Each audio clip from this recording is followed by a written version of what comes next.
জনগণকে আমরা আহ্বান জানিয়েছিলাম ভোট কেন্দ্রে না দেওয়ার জন্য, যেহেতু এটা জনগণের ভোট না, এটা কিছু শিয়াল কুকুর বিলাই এদের ভোট ছিল, কিন্তু শিয়ালদের ভোট ছিল।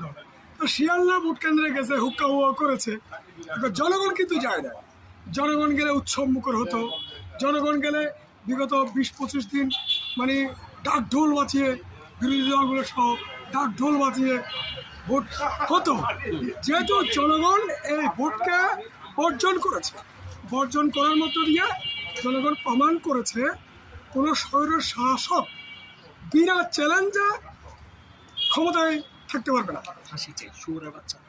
হ্যাঁ, এখন বিষয়টা হচ্ছে, এখন এখানে কারা গেছে, এই পার্লামেন্টে কারা যাবে? এই পার্লামেন্টে কিছু শুয়োরের বাচ্চা যাবে, যারা বুনো শুয়োর, শুধু শুয়োর না,